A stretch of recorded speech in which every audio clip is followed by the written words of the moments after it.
Seu queridos irmãos, aqui quem vos fala é o Evangelista Esaú. Nós estamos aqui numa sequência de aulas do curso básico de teologia. Nós estamos utilizando aí o livro do CETAD. Nós estamos estudando aí o curso básico de teologia, lembrando que o CETAD disponibiliza de diversos outros cursos, mas nós estamos aí na sequência de aula do primeiro curso. Nós estamos estudando aí a teologia sistemática 1, lembrando que são na grade curricular do CETAD tem 5 teologias sistemáticas.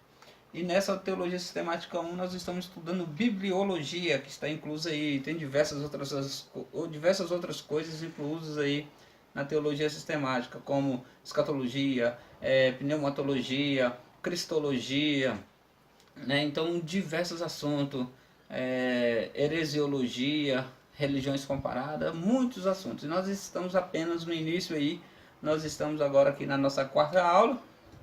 Lembrando que nós já estudamos 3 aulas, que foi Bíblia, o cano da Bíblia, a inspiração da Bíblia, e hoje nós vamos falar da revelação da Bíblia. Então vem com a gente para mais essa aula. Então esse é o nosso material que nós vamos estar utilizando, né? De Teologia Sistemática 1. Então nós vamos hoje estar estudando aí a nossa quarta aula. Lembrando que as outras aulas já estão disponibilizadas no canal. Você que não assistiu, vai lá, assista, para você ter uma base do que nós vamos falar hoje aqui nessa aula, beleza? Aí desde já, você que curte o nosso trabalho e que está sendo bênção para você, você vai lá, se inscreva no canal e clica no sininho aí para que vocês recebam de primeira mão o nosso material que nós vamos divulgando constantemente aqui, ou até mesmo semanalmente aí, para você ficar informado. O tema é revelação bíblica, a Bíblia como palavra de Deus. Isso já ficou evidente aí no decorrer das nossas lições, que a Bíblia ela foi inspirada por Deus, não porque o homem decidiu que é inspirado, não, mas porque o próprio Deus inspirou homens para compor o livro sagrado. Desejosos de salvar a todos, ele apela para os sentidos humanos a fim de revelar sua vontade, e é por meio da palavra que o homem entende racionalmente o plano salvífico. Deus, quando ele se doou, quando ele se fez carne, ele se propôs a salvar toda a humanidade, diferente de algumas linhas de ensinamento que a gente vê por aí, que as pessoas dizem que existe uma turma, um grupo escolhido. A gente não vai muito por esse caminho, porque o sangue do Senhor ele foi suficiente para salvar toda a humanidade. É evidente que o homem rejeita Deus por sua própria vontade, por seu próprio querer. O homem acaba rejeitando a Deus. A palavra de Deus apresenta a mensagem de diversos sentidos. Por exemplo, lá você vai encontrar escrito na Bíblia, lembrando antes de concluir essa linha de pensamento, que a Bíblia ela é a palavra de Deus independente de qualquer situação. Por exemplo, ela fechada ela é a Bíblia, ela aberta ela é a Bíblia, de qualquer situação, de qualquer jeito ela é a Bíblia, ela é a palavra de Deus. Ela não é a palavra de Deus apenas quando está aberta. Ela é a Bíblia, ela é a palavra de Deus em todo o tempo. Mas existe só palavras de Deus na Bíblia? Não. Existe palavra do homem, existe palavra até de animal existe palavra do diabo também. Não se escandaliza, existe também palavra do diabo na Bíblia. Aonde existe palavra do diabo na Bíblia? Lembra lá da serpente, quando estava enganando Eva? Quem estava falando ali era o diabo. Mas como que pode a Bíblia ser a palavra de Deus? Então a Bíblia é a palavra de Deus no sentido de registro. Todo registro que está colocado na Bíblia é a palavra de Deus. Então essa é a colocação. Todos os registros são inspirados por Deus. Por isso é a palavra de Deus. Mas não que tenha exclusivamente só a palavra de Deus. Tem palavra de Deus, tem palavra do homem, tem palavra de anjos, tem palavras como eu falei, até de animal. Vocês lembram lá da situação lá da mula lá de Balaão que falou. Tem palavras aí até mesmo do próprio diabo, como eu já citei, né, nos registros bíblicos. Mas isso não impede que ela seja a inerrante e infalível palavra de Deus. Ela continua sendo a palavra de Deus. Paulo ele vai relatar que toda a escritura ela é divinamente inspirada, né, para corrigir, redarguir, para ensinar, instruir o homem em verdade e em justiça. Aí você vai me dizer, mas Paulo está se referindo ao Velho Testamento, mas Paulo ele ainda nos seus escritos ele vai relatar que o que ele escreveu foi mandamento de Deus. Então a gente crê, e Pedro também vai enfatizar que Paulo escreveu assuntos que é difícil de entendimento, mas que são mandamentos, né? Que são assuntos que dados por Deus, que muitos usam para aplicar de forma errada. A palavra do Senhor é superior a qualquer revelação, não pode ser contestada. A palavra de Deus ela não pode ser contestada. Jamais, em situações nenhuma, a palavra de Deus ela é superior. Mas como que você pode me provar isso? Se você for ler o Salmo 138, você vai ver que o salmista ele vai relatar que a palavra de Deus foi elevada acima do teu nome, acima do próprio nome. Que nome é esse que foi elevado? Se você ler lá Salmo 138, verso 2, vai estar claro lá. E Deus elevou a sua palavra acima do seu próprio nome.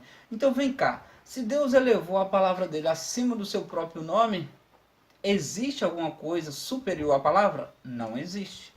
Não existe igreja superior à palavra, não existe revelação superior à palavra, não existe mandamento superior à palavra, não existe nada superior à palavra. Então, a palavra ela não pode ser contestada. A palavra de Deus ela é suficiente, ela basta, ok? Ninguém, o próprio Deus lhes confiou essa excelência. Esse é o motivo de nós termos ela como superior e ela não precisa de base nenhuma. Olha só isso aqui.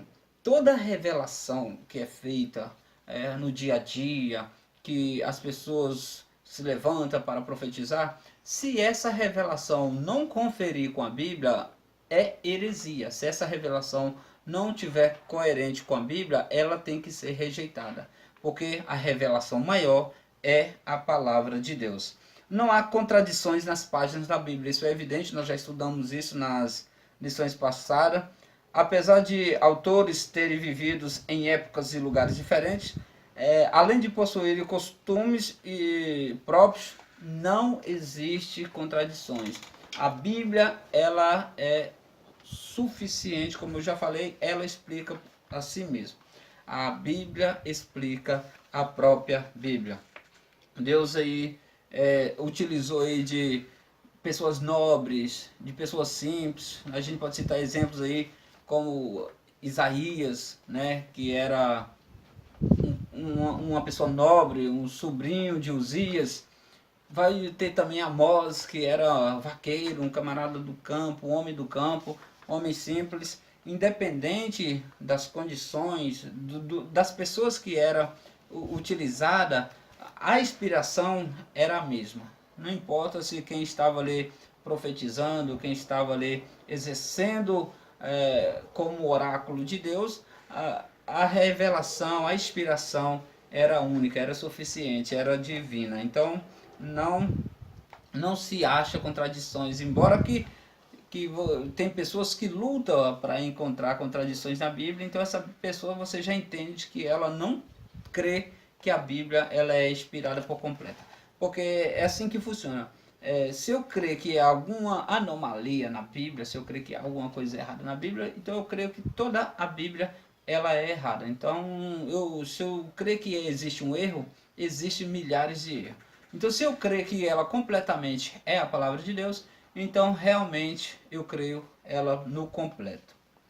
A clareza da revelação escrita. O ponto 2.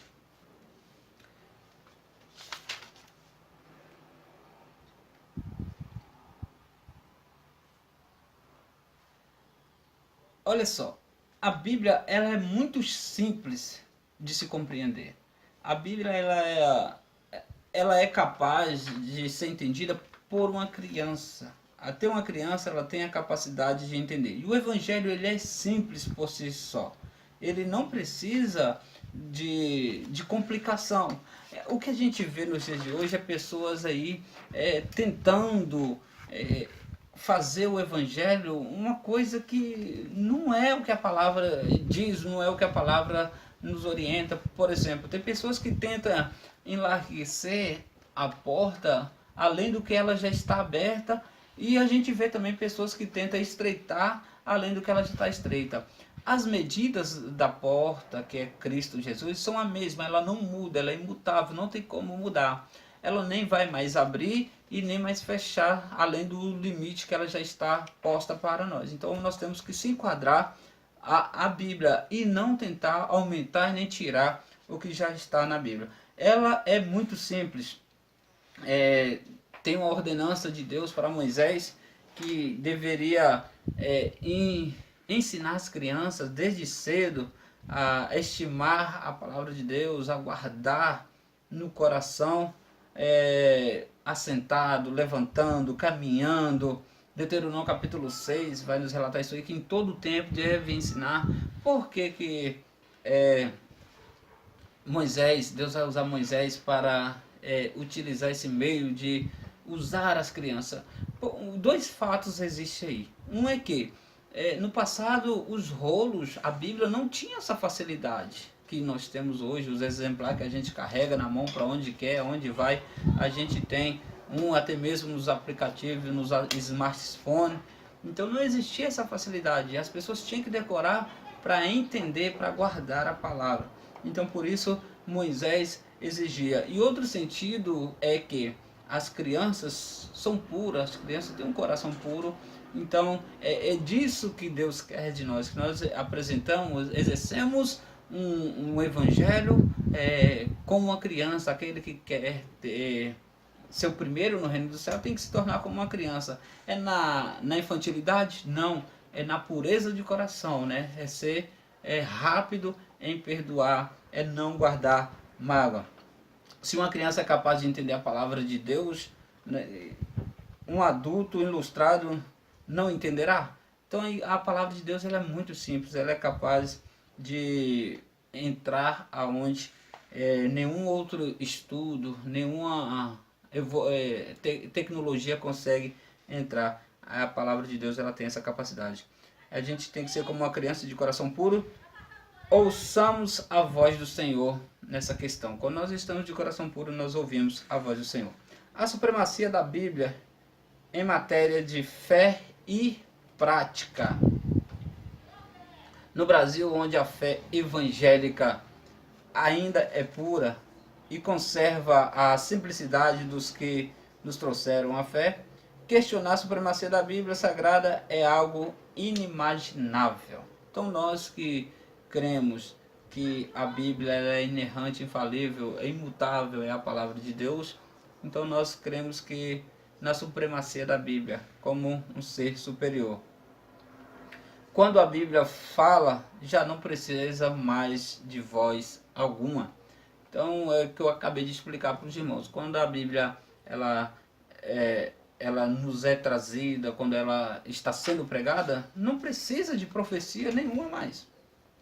A profecia em si ela já está sendo pregada ali, que é a palavra de Deus. Então não se faz juízo, não se faz necessário outra espécie de profecia. É por isso que a palavra ela é mais importante. Lembra que eu falei no início da aula?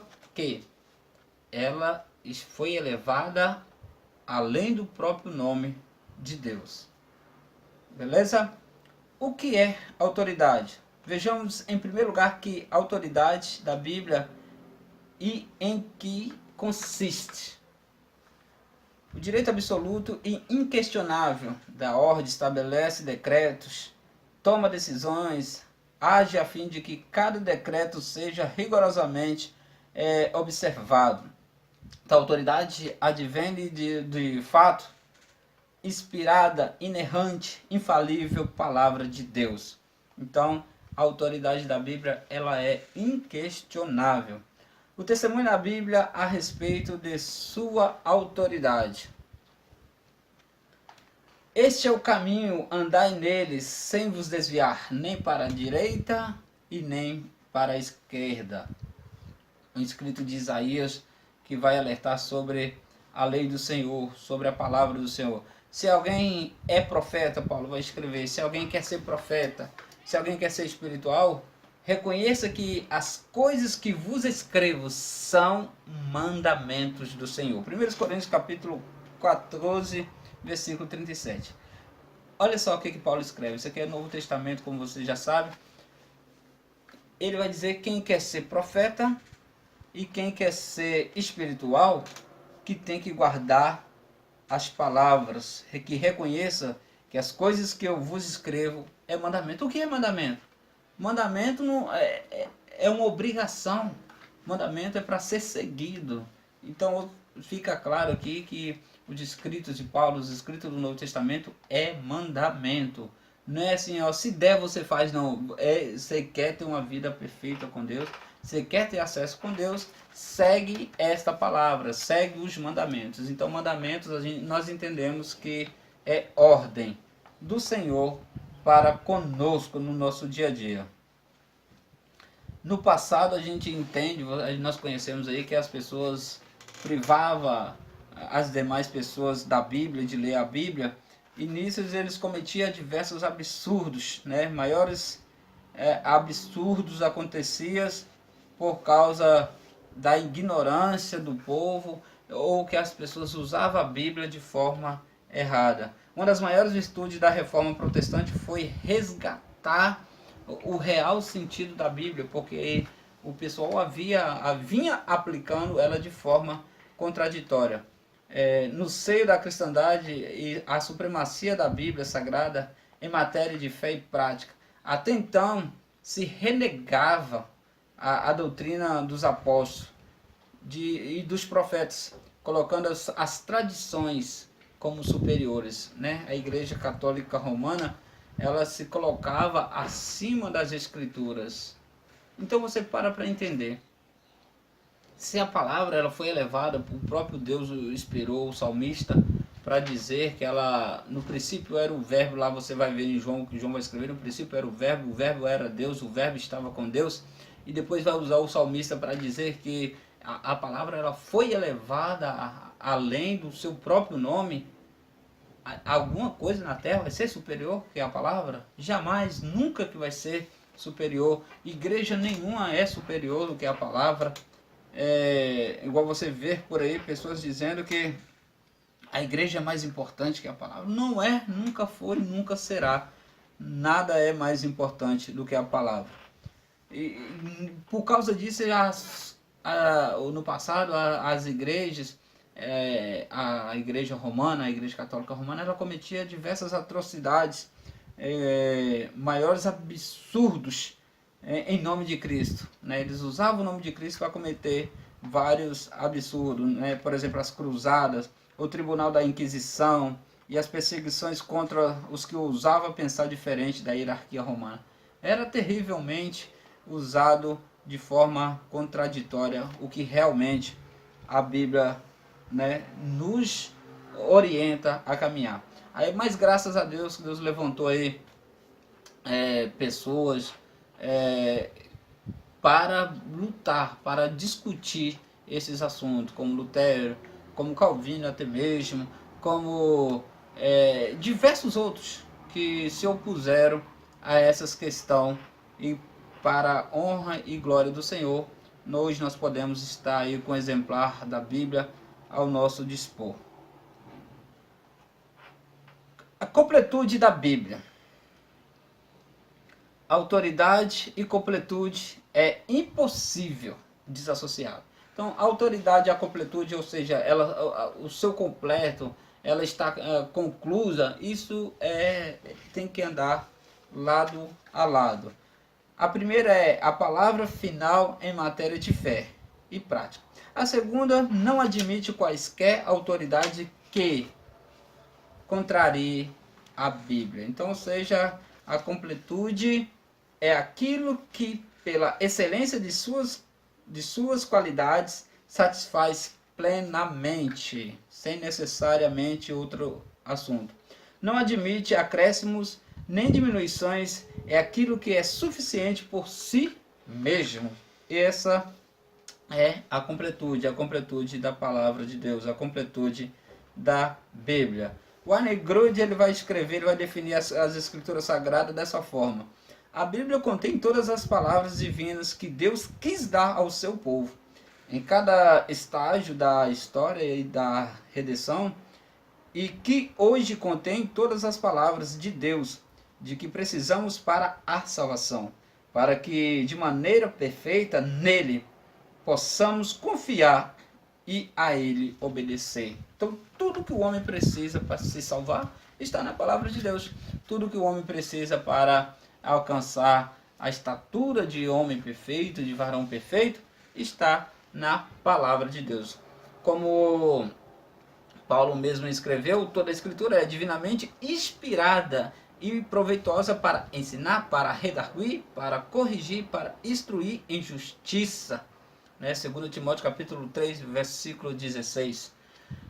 Antes de Paulo, o legislador dos hebreus, Moisés, exorta Israel que preserve a doutrina da completude da palavra de Deus.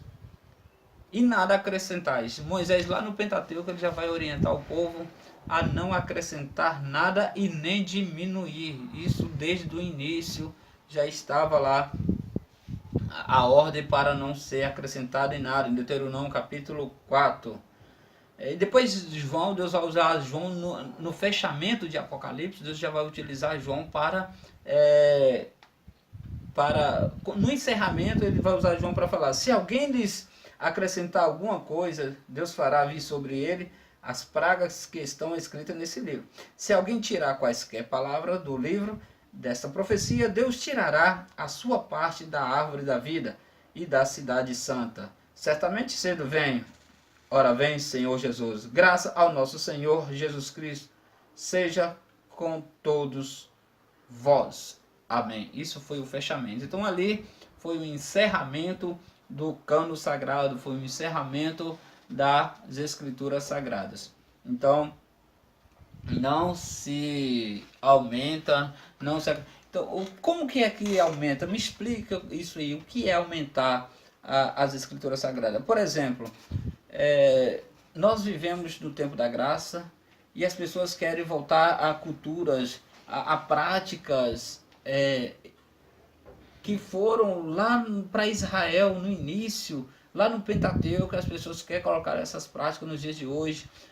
O sangue de Cristo, ele é suficiente. As pessoas usam hoje meios comerciais, objetos para ajudar na purificação, na salvação, para tirar a maldição. Isso é tudo evangelho estranho, que não confere com a Bíblia. São revelações estranhas que não conferem com a Bíblia. Por isso que temos que ter cuidado com esses indoutos, incautos, pessoas que não têm menor respeito pela palavra de Deus e saem por aí pregando e vendendo produtos em nome de Deus.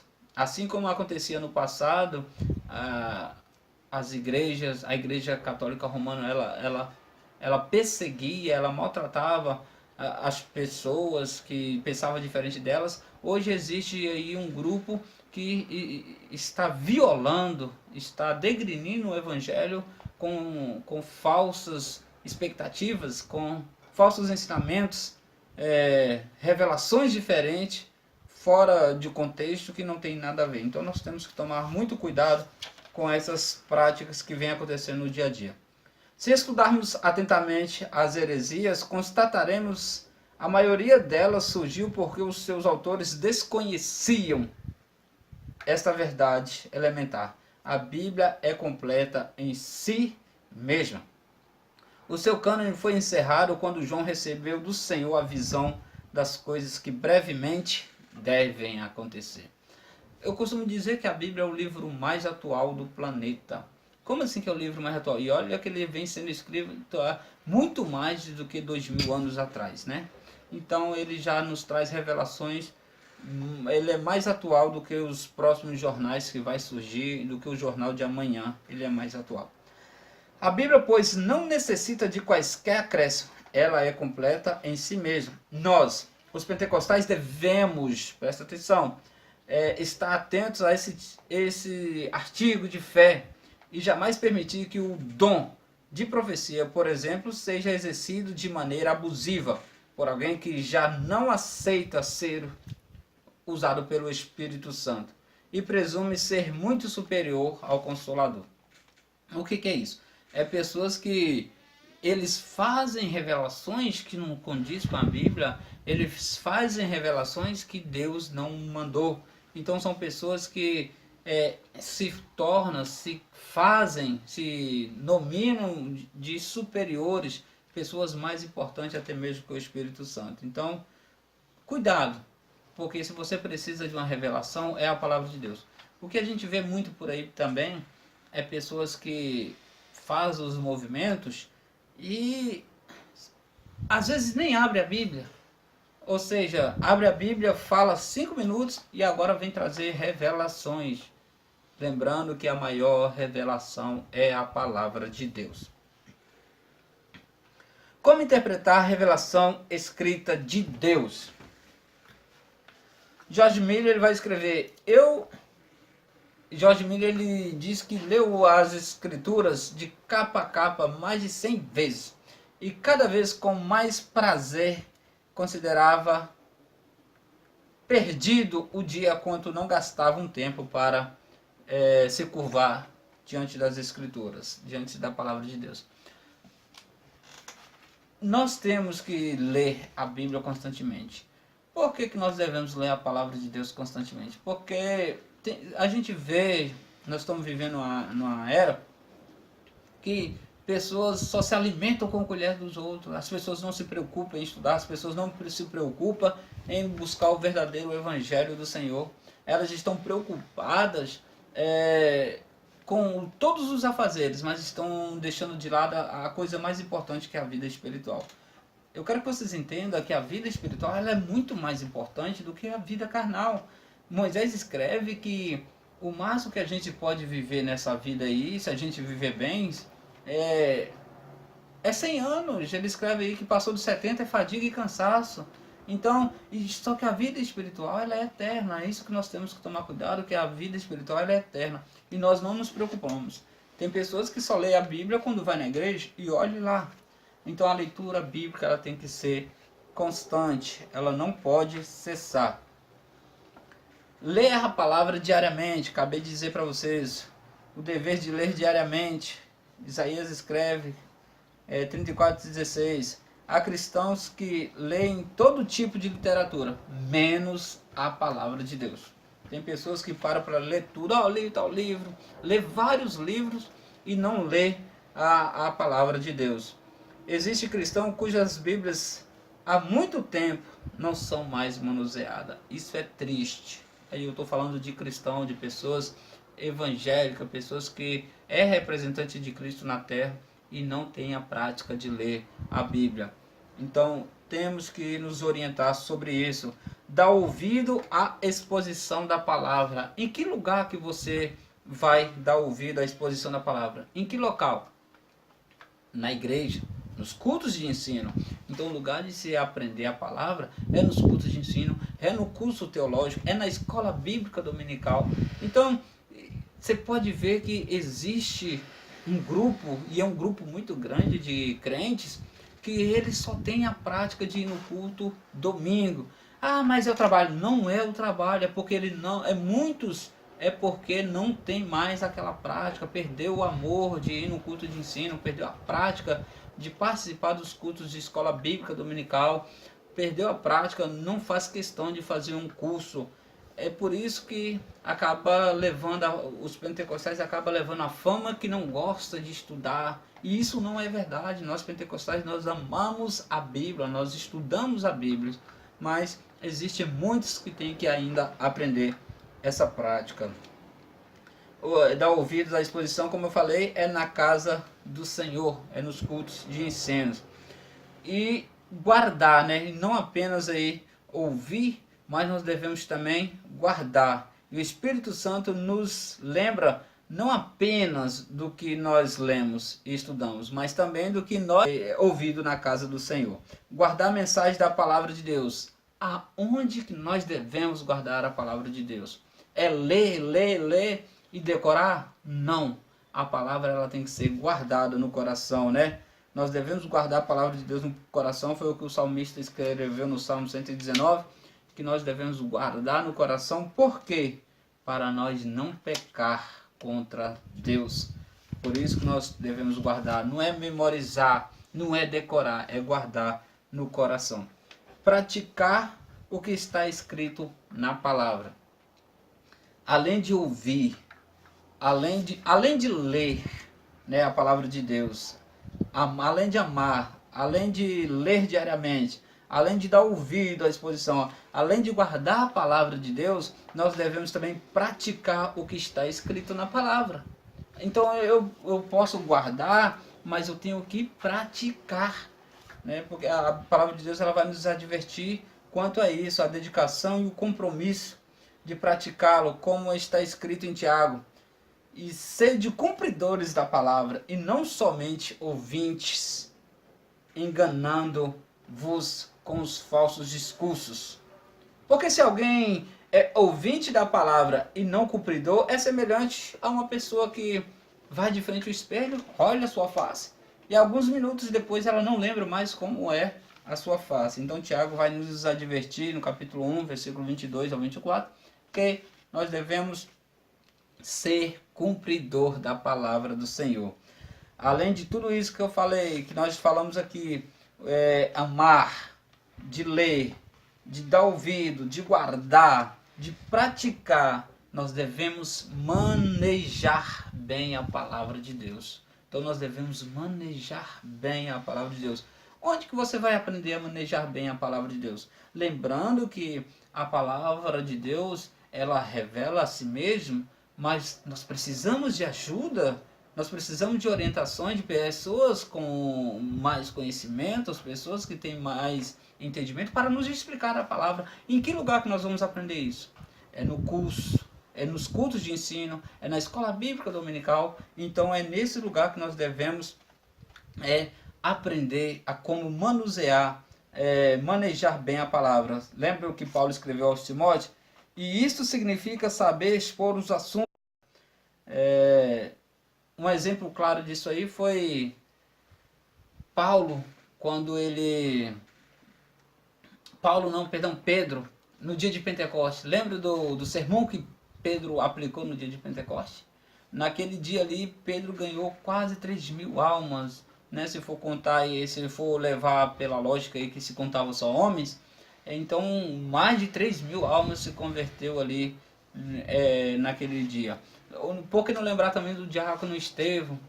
Deus deu uma revelação, o Espírito Santo deu uma revelação tão grande a Estevão, que ele resumiu todo o Velho Testamento. E isso, aquelas autoridades que estavam ali, eles se contorciam, eles se mordiam de raiva, porque via que o rosto de Estevão brilhava e uma sabedoria extraordinária saía dele. Então, temos que saber expor a palavra, temos que ter noção do que está sendo pregado, escrito ali literalmente, e não fazer aplicações daquilo que eu acho que é. Então eu tenho que mergulhar na história para saber melhor sobre a história. Beleza? Vamos dar continuidade à nossa aula. Vamos só dar uma pausa para tomar uma água, beleza? Continuando aqui a nossa aula, meus irmãos. Como interpretar a revelação escrita de Deus? Aí nós falamos de alguns deveres, né, que devemos ter. Amar a palavra, ler diariamente, dar ouvido à exposição, né, nós aprendemos sobre isso aí, guardar, né, onde nós devemos guardar, e praticar, né, manejar, nós devemos saber como manejar a palavra, interpretar a palavra corretamente. Então esse é o próximo assunto que nós vamos estar abordando agora. interpretar corretamente. E isso é bem interessante, é bem importante, que nós devemos focar nisso aqui, porque o, a base das heresias parte porque as pessoas interpretam da forma que bem entende, que bem quer. E a palavra de Deus não é assim que funciona. Não basta interpretar o texto sagrado, é preciso fazê-lo corretamente. A interpretação que eu vou fazer não se baseia no que eu acho. Não é assim que funciona. Se os cristãos não estiverem aptos para isso, nós, os crentes, as pessoas, nós somos as pessoas selecionadas para a interpretação da Bíblia. Nós que amamos, nós que cremos que a palavra de Deus ela é 100% inspirada por Deus, nós somos as pessoas qualificadas para a interpretação da Bíblia. Se nós não somos as pessoas qualificadas para isso, quem é que vai ser? Os testemunhos de Jeová que tem a concepção anticristã, os teosofistas com os seus panteísmos, os católicos romanos com suas ideias idolátricas, os mormons com suas ideias poligâmicas, ou os teólogos modernistas com seus racionalismos. Então, é nós que somos as pessoas, nós que cremos 100% na Bíblia, nós que somos praticantes, nós que devemos estar aptos para interpretar.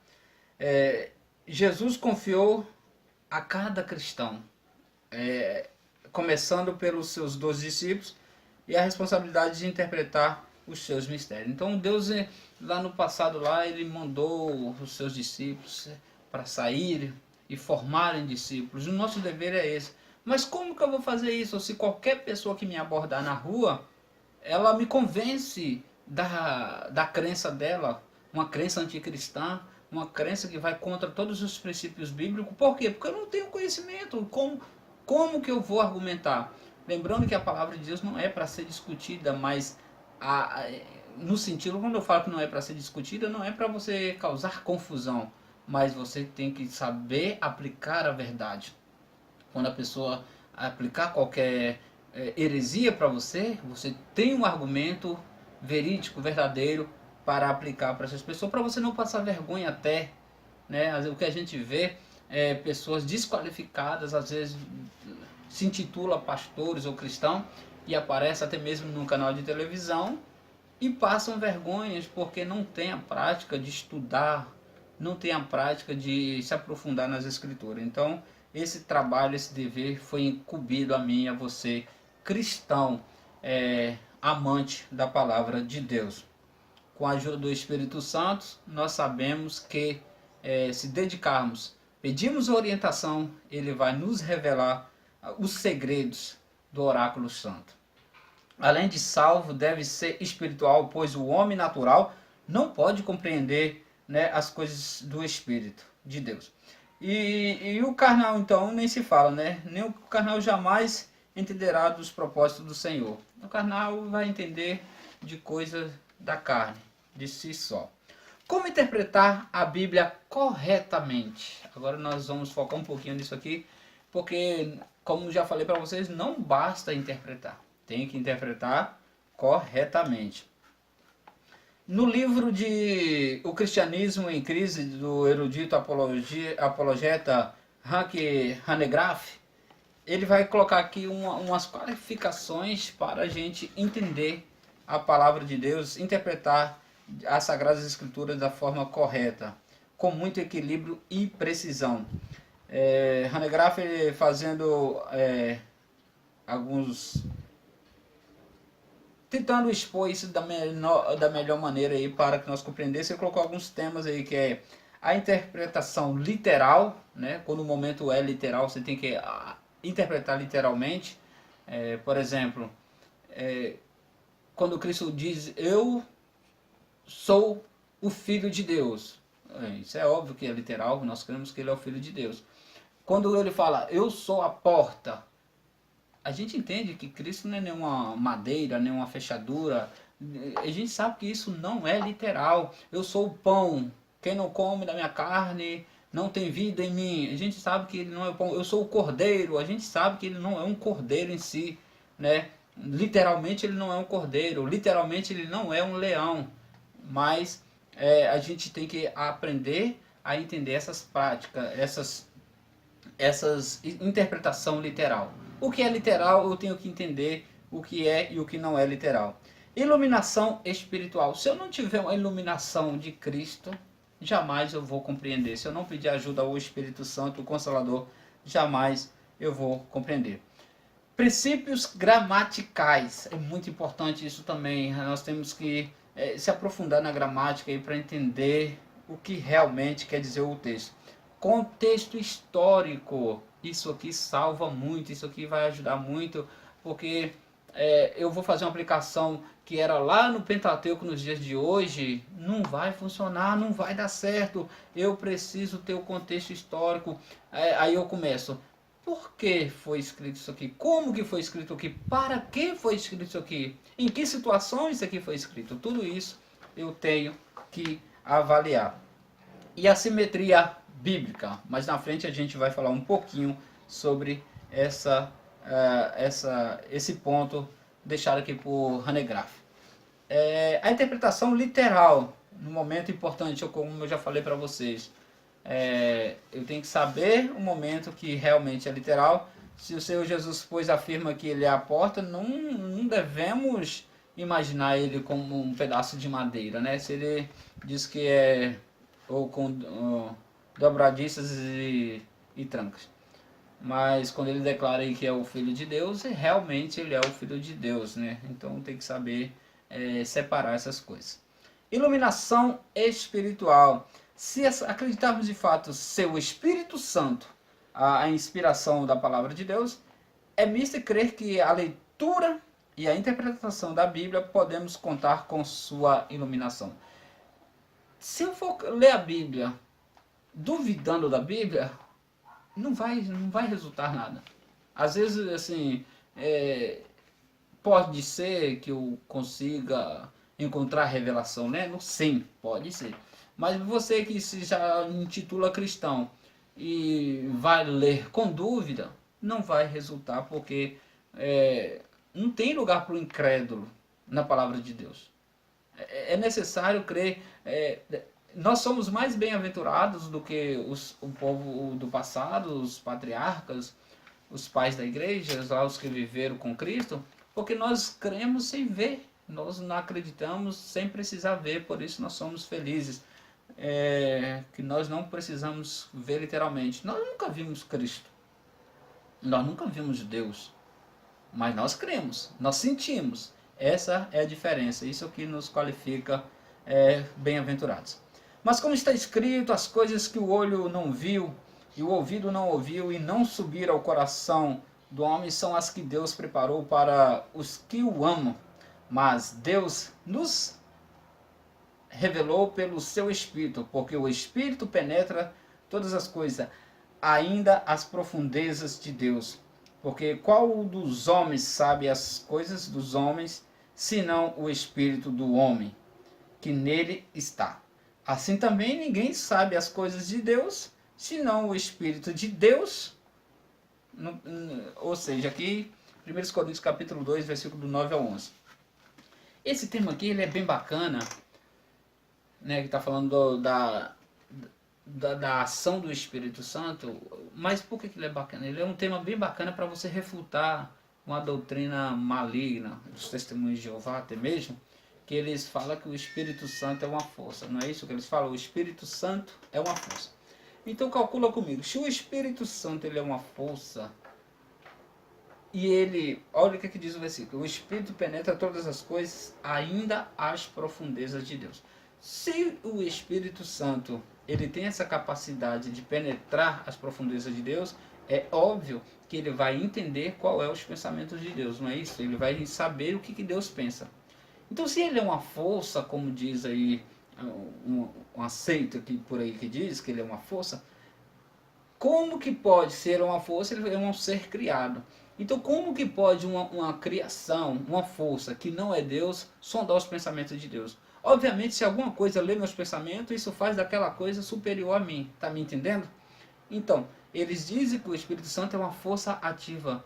Como que uma força ativa vai ler os pensamentos de Deus? Quero deixar uma coisa bem clara para vocês aqui, que a eternidade ela é insuficiente para nós conhecermos a Deus. É impossível conhecer a Deus por completo. Se a gente viver a eternidade estudando sobre Deus, e nós vamos estar a eternidade do lado de Deus, mas nós não conhecemos Ele pelo seu total, não tem como, é impossível, porque o dia que isso acontecesse, isso faria dele inferior. Então, ou seja, hoje eu conheço Deus por completo, isso é impossível. Então, fica claro, o Espírito Santo só conhece a mente de Deus, como está escrito em 1 Coríntios capítulo 2, porque ele é Deus. Só tem como. A colocação é essa. Se o Espírito Santo ele penetra a mente de Deus, ele conhece os pensamentos de Deus, isso não faria do Espírito Santo superior a Deus? Claro que faria. Mas ele não é superior a Deus porque ele é o próprio Deus. Então ele não é superior a si mesmo. Então por isso ele conhece os pensamentos de Deus. O único ser que conhece os pensamentos de Deus é o Espírito Santo, porque literalmente ele é Deus Espírito Santo. Beleza? Aí nós temos aqui algumas outras colocações. Princípios gramaticais. Deve-se interpretar também as mesmas regras. Eis porque é de uma suma importância ao leitor das Escrituras conhecer as regras básicas da gramática e da síntese. Vou explicar um pouquinho isso aí mais na frente. Contexto histórico. O contexto histórico ele tem que ser uma viagem no tempo, né? Eu, para conhecer, para entender uma revelação bíblica, eu preciso viajar no tempo. Como que eu vou fazer isso? Irmãos, hoje nós somos ricos de oportunidades, né? Não são pouco os manuais, as enciclopédias, a riqueza que a internet nos dá para buscar informações. Isso é viagem no tempo, é voltar no passado, pesquisar em que situação que o escritor escreveu isso, em que situação que o escritor ele está expondo esse pensamento, essa revelação.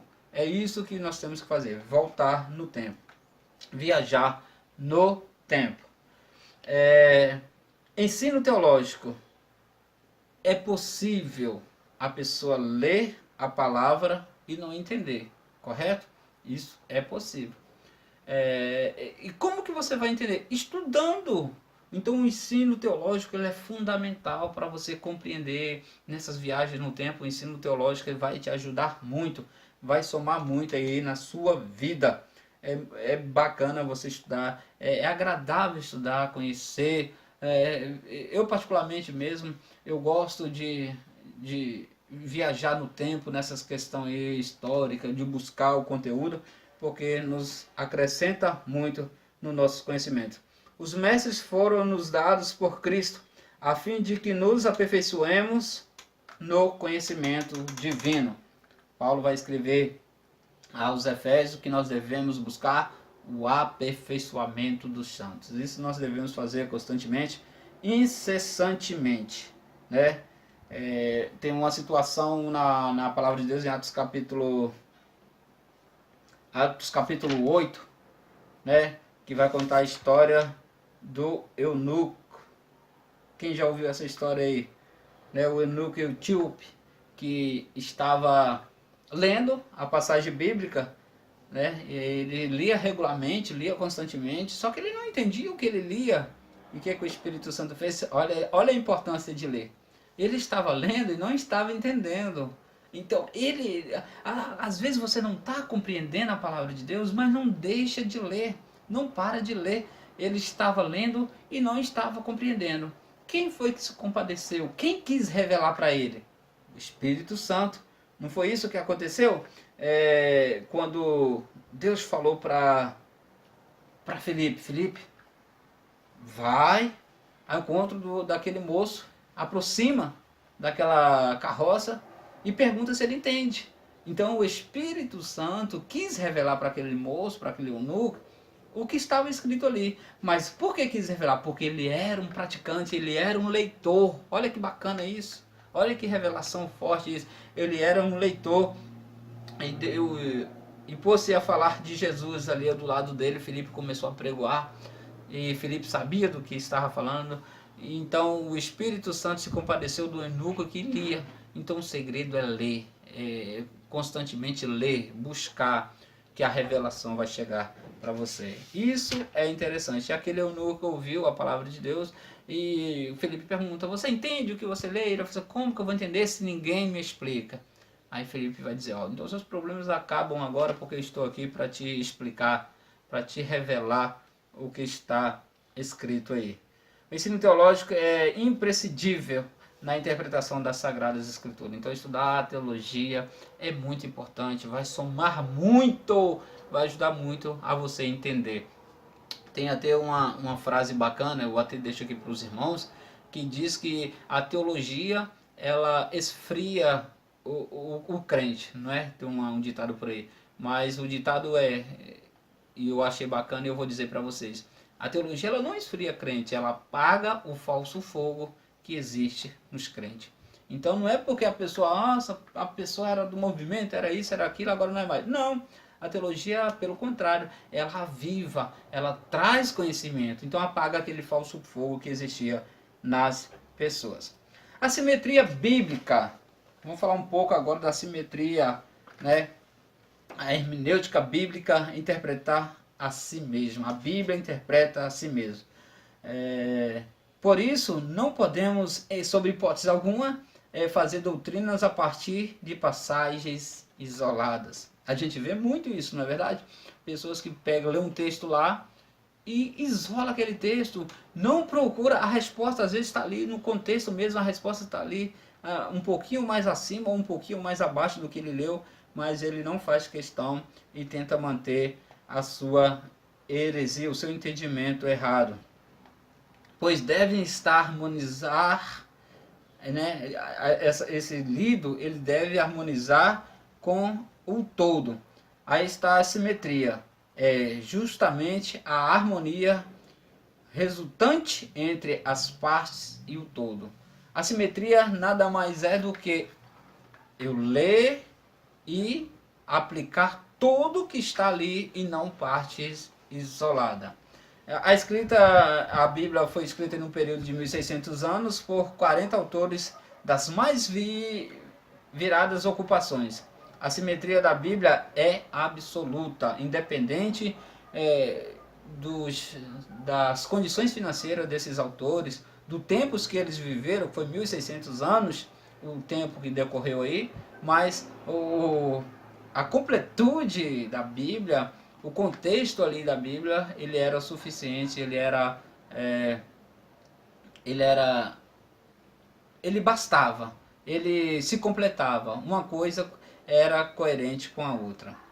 Portanto, ela não entra em contradição consigo mesma, desde que é interpretada de conformidade com as regras da hermenêutica. Hermenêutica, nós vamos estudar esse módulo ainda, é a arte de interpretar. Nós vamos chegar ainda nesse módulo bem na frente, mas é um assunto bem bacana de se falar, um assunto bem bacana de estudarmos a hermenêutica e a homilética. Nós vamos aprender a interpretar e a arte de falar, né, nesses dois temas, hermenêutica e homilética. Assuntos bem bacana que soma muito na vida aí do pregador, do ensinador, da pessoa que está voltada aí para a área de ensino da palavra de Deus. Princípios de interpretação da Bíblia. O primeiro princípio, o tema central da Bíblia é salvação, né? Então, ou seja, quem é o autor da Bíblia? O autor da Bíblia é Deus. Quem é o assunto da Bíblia? Cristo Jesus. E quem é o intérprete da Bíblia? O Espírito Santo. Então, o assunto principal da Bíblia é quem? Cristo Jesus. O assunto principal da Bíblia é o quê? Salvação. Uma regra, uma visão clara disso está em Romanos, né? Todos pecaram. Romanos 3, 23. O salário do pecado é a morte. Romanos 6:23. Cristo salva os pecadores. Romanos 10:9-10. Então, aqui está um assunto bem claro aqui do que aconteceu com o ser humano e o resultado, a forma de escape desses assuntos. Apesar disso, como todos os livros das Escrituras apresentam pontos difíceis de entender. Não foi isso que Pedro escreveu lá em 2 de Pedro, capítulo 3, versículo 16? E o estudioso precisa conhecer alguns princípios básicos na interpretação. É preciso se aplicar ao estudo da hermenêutica, matéria que se ocupa da correta interpretação bíblica. É por meio da leitura bíblica que o cristão mais entende a Bíblia. Lembra do eunuco? Não é porque ele estava compreendendo, mas pelo fato deles ler as Escrituras, Deus enviou alguém para explicar. Deus enviou alguém qualificado para ensinar a real interpretação, o real sentido daquele estudo. Quem lê pouco sabe pouco, quem lê muito sabe muito. Mas ler muito não significa ler por ler. A qualidade da leitura é importante. Lembra de alguns dos tópicos que nós falamos agora atrás? Que não é apenas ler, não é decorar. É ler, guardar, praticar, viver constantemente a palavra de Deus. Tudo isso é necessário. Não ler por ler. Mas a leitura, além de te dar revelações sobre a palavra de Deus, a leitura também vai facilitar você na hora de escrever, na hora de ler, na hora de falar. Se você ler constantemente, você vai ter facilidade para falar ao público. Isso mesmo, você vai ter facilidade para falar para as pessoas. Você vai ser mais hábil na fala. Quem se aplica à leitura da Bíblia, por exemplo, entenderá que a guarda do sábado era uma doutrina lá para o Pentateuco. Era uma doutrina que Deus deu a Moisés para os hebreus, né? Assim que saiu do Egito. Foi exclusivamente para os hebreus quando eles saíram do Egito, lá em Êxodo capítulo 20, do 1 ao 8.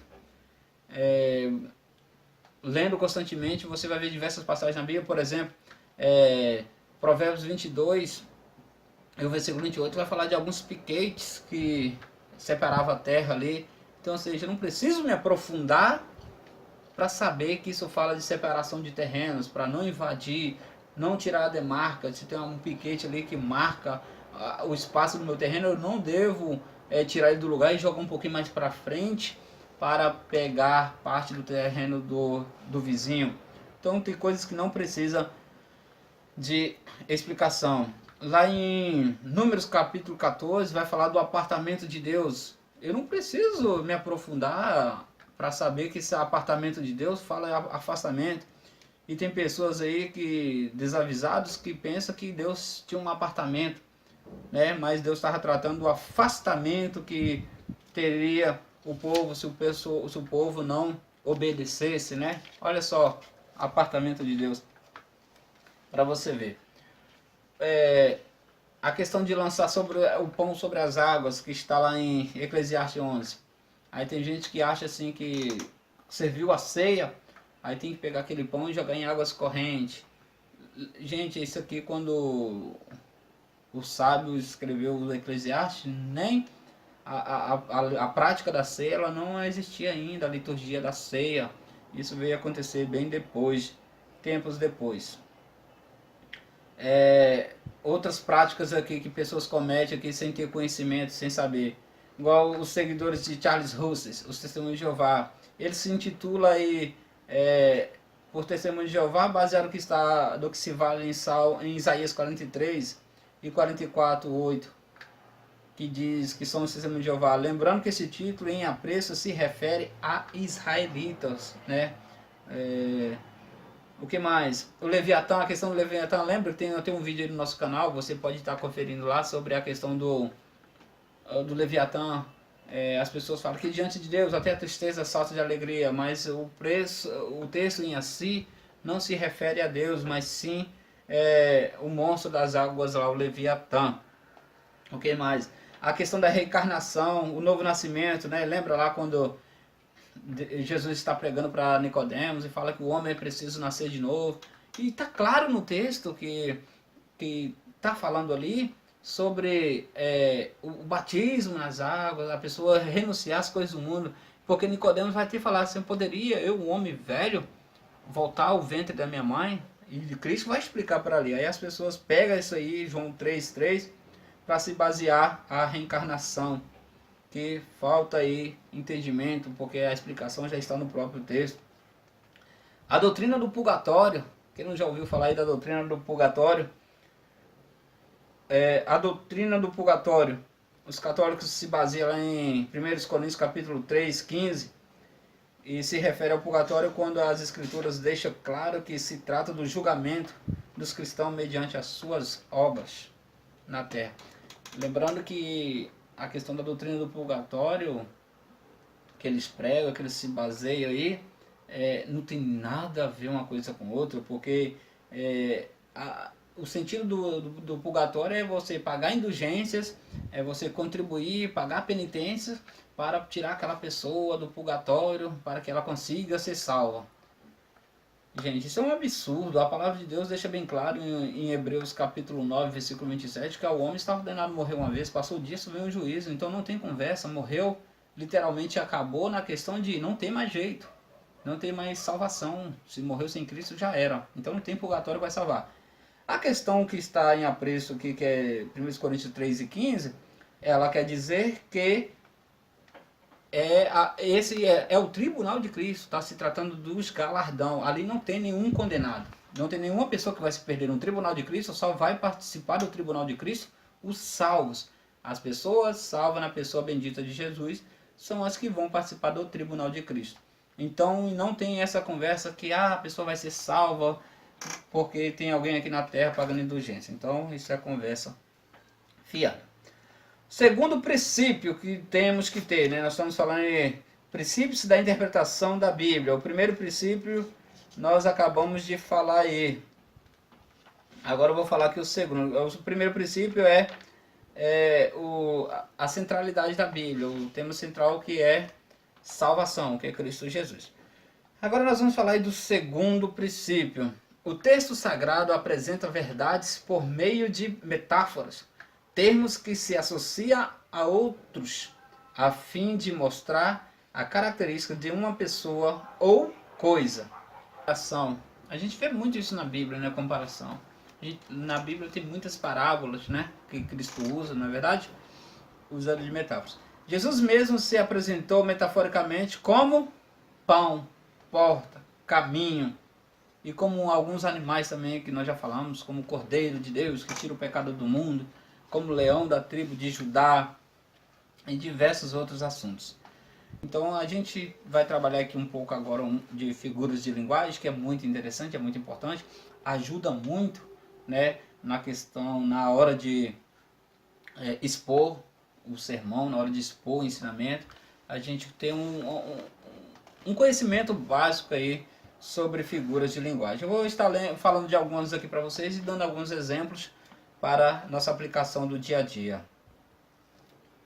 Além da metáfora e da símile, outras figuras de retórica são apresentadas nas escrituras. Então a Bíblia é repleta de figuras de linguagem. A sinédoque, figura pela qual se aprega o todo pela parte ou vice-versa. O que é uma sínédoque? Tá todo mundo aí? Ou seja, nunca que vai estar todo mundo ali, né? Não foi todo mundo convidado para aquela reunião. Você está na sala de aula, já chegou todo mundo? Na palavra de Deus mesmo. O mundo todo foi evangelizado. A gente sabe que o mundo todo não foi evangelizado. Quem estava lá presente naquela reunião? Estava todo mundo. Então a gente sabe que não é uma sínodo, porque realmente não é todo mundo. Uma hipérbole. Realça o pensamento pelo emprego de expressão exagerada. O que é uma hipérbole? Uma hipérbole nada mais é do que os ditados comuns que nós temos, né, no dia a dia. Ó, fulano é forte como um touro. Isso aí. Outra colocação aqui é a prosopopeia, personificação de coisas inanimadas. Por exemplo, na palavra de Deus mesmo. As árvores batem palma. A gente sabe que as árvores não batem palma. Então é uma prosopopeia. Metonímia. Emprego da causa pelo efeito ou do símbolo pela realidade. O que seria isso aqui?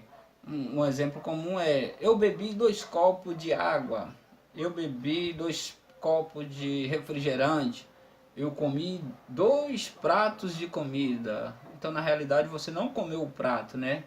Você comeu a comida. Então aí é a metonímia. Um paradoxo, proposição, ideia ou opinião aparentemente contraditória. Essa aqui é bem fácil, né? Um exemplo comum é o que? Um mar de água doce, a gente sabe que não existe. Surpresa esperada, impossível, né? Se estava esperando, nunca que seria surpresa. Metade diferente, isso é um paradoxo. Se é metade, não pode ser diferente. Pleonasmo, repetição da mesma ideia, redundância de significado, muito comum, muito utilizado. Um exemplo: subir, isso mesmo, subir para cima, descer para baixo, né? Coisas que, repetições da mesma coisa, do mesmo sentido, né? E ironia, será que existe ironia na Bíblia? Existe também ironia, e ironia dispensa comentário, né? Eu já fiz uma aqui agora. Será que existe ironia na Bíblia? Então é quando você realmente vai dizer: ó, fulano, você cantou que foi uma benção. A pessoa às vezes canta mal e você vai: ó, você cantou que foi uma beleza. E na realidade não foi lá essas coisas assim. O terceiro princípio: conhecimentos históricos e culturais. O leitor não deve perguntar o que significa para mim. O que significa para o autor? Então essa é a pergunta correta. Não o que isso significa para mim. O contexto histórico cultural é isso aí. Eu buscar o que representava o texto em apreço para o autor. Em Gênesis 24:2, em que Abraão mais o seu servo, eles fazem um juramento e ele mete a mão por debaixo da sua coxa, né? Vocês conhecem muito bem essa passagem, quando ele vai mandar Eliezer à busca de uma noiva para Isaac. Então, se for trazer isso para os dias de hoje, isso soa mal, né? Essa questão de colocar a mão debaixo da coxa um do outro.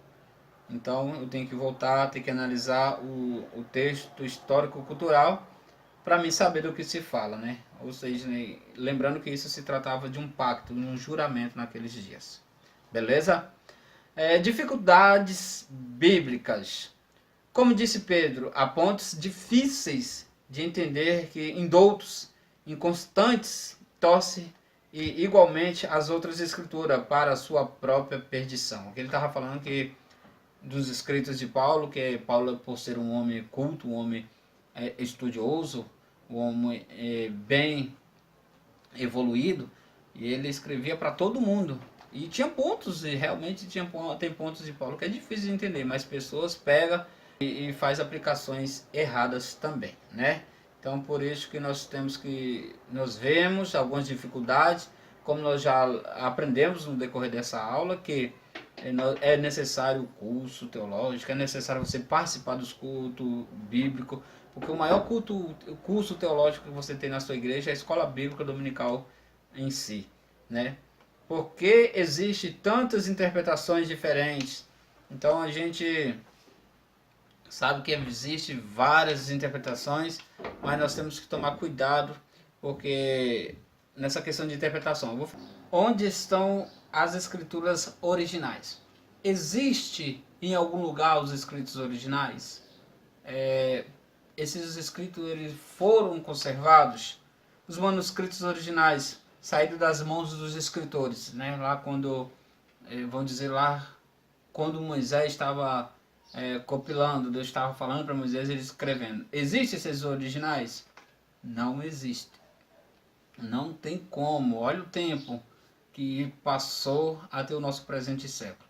Então a gente sabe que não daria, não teria como manter esses originais. Mas nós entendemos que existem cópias, né? E as cópias elas foram baseadas nos originais. Os achados do Mar Morto, por exemplo, eles tinham muita coerência, era praticamente idêntico, né, aos escritos. Então o que nós podemos achar são cópias que eram feitas com muito cuidado, até as letras eram contadas para não errar, né, para não ser diferente dos originais. Até uma das questões de não existir também que essas cópias, se existissem, elas seriam idolatradas. Imagina um escrito que saiu lá da mão de Moisés. Pensa na idolatria que seria. O pessoal focaria mais nos escritos e esqueceria o autor, né? O próprio Deus. Um caso muito comum também é porque Deus ocultou o corpo de Moisés para que o diabo não achasse, ou que o diabo não tivesse conhecimento onde foi sepultado, porque ele realmente o seu lugar seria um ponto de idolatria para as pessoas, porque a gente vê isso é muito comum, as pessoas dão mais ênfase à criação, às obras criadas do que o próprio Criador. Por exemplo, um exemplo muito clássico é Maria, a Virgem Maria.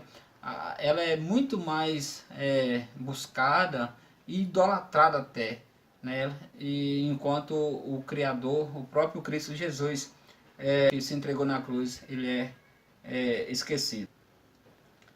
Beleza, continuando aí.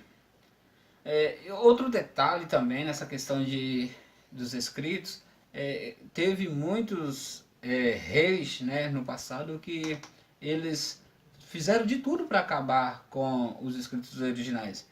Tinha o Antíoco Epinafre também, um rei da Síria, em 175 a 164 depois de Cristo. Ele fez de tudo, né, ele dominou toda a Palestina e ele fez de tudo para acabar com os escritos. Ele profanou, né, o templo, né, e tentou acabar com todas as cópias das escrituras. Tem outro também que nos dias do imperador romano Dioclésio, em 284 a 302 depois de Cristo, ele também fez de tudo para destruir os escritos aí. O Dioclésio aí, ele acreditando que tinha acabado aí com todos os escritos sagrados, ele até mandou cunhar uma moeda comemorando essa vitória, que tinha acabado literalmente com os escritos, né, inspirado por Deus.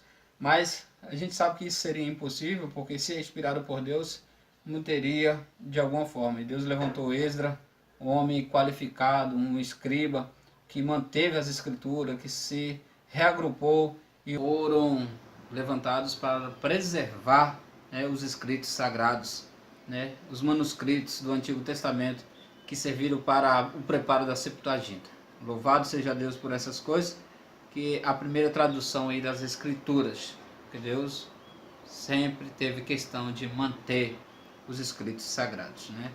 Os achados do Mar Morto lá, os manuscritos, em 1947, havia um manuscrito do profeta Isaías de forma de rolo escrito em hebraico, né? Era uma das línguas muito utilizada também, o aramaico, o hebraico, e foi achado um escrito de Isaías do ano 100 depois de Cristo, que era muito coerente, era muito idêntico. Verificou-se que praticamente não havia diferença. Então, era cópias, né, que acharam que fazia muito sentido.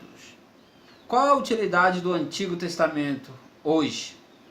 Teria uma mensagem tanto confusa se nós usássemos só do Novo Testamento. Se nós não utilizássemos o Velho Testamento, com certeza o Novo Testamento seria complexo, seria difícil de entender. Então a utilidade do Novo Testamento é ajudar-nos a entender a história de Cristo, a história da graça, né? O Velho Testamento vai fazer nos entender a graça, porque nós conhecemos a lei, né? Nós compreendemos a lei e fica mais fácil de entender aí o tempo da graça. Aí um resumo geral aí da Bíblia aí, do que cada livro quer dizer aí, no caso aí a apresentação de Cristo aí em cada livro dos escritos sagrados. Em Gênesis ele é o nosso Deus criador e a semente da mulher. Em Êxodo ele é o nosso Cordeiro Pascal. Em Levítico ele é o nosso sacrifício pelo pecado. Em Números ele é aquele que foi levantado. Em Deuteronômio ele é o nosso verdadeiro profeta. Em Josué ele é o capitão da nossa salvação. Em Juízes ele é o nosso juiz libertador. Em Ruth ele é o nosso resgatador. Em 1º e 2º Samuel, 1º e 2º Reis, 1º e 2º Crônicas, ele é o nosso rei. Em Esdras e Neemias ele é o nosso restaurador. Em Esther ele é o nosso advogado. Em Jó ele é o meu redentor vivo. Em Salmos ele é o nosso tudo em todos. Em Provérbios ele é a nossa sabedoria. Em Eclesiastes ele é a finalidade da vida. Em Cântico dos Cânticos ele é o meu amado. Em Isaías e em Mateus ele é o Messias Reis. Ele é o Messias Rei. Em Jeremias, Lamentações, Romanos, ele é a nossa justiça. Em Ezequiel e em Lucas, ele é o Filho do Homem. Em Daniel, ele é a pedra que esmigalha os reinos deste mundo. Em Oséias, ele é o caminho.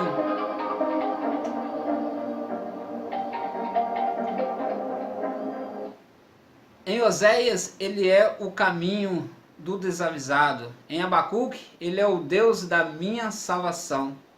Em Ageu, ele é o desejado de todas as nações. Em Zacarias, ele é o renovo da justiça. Em Malaquias, ele é o sol da justiça. Em Marcos, ele é o servo do Senhor. Em João, ele é o Filho de Deus. Em Atos, ele é o Senhor redivivo. Em Gálatas, ele é a nossa liberdade. Em Efésios, ele é a cabeça da igreja. Em Filipenses, ele é a nossa alegria. Em Colossenses, ele é a gloriosa imagem de Deus. Em 1º e 2º Tessalonicenses, ele é aquele que há de vir.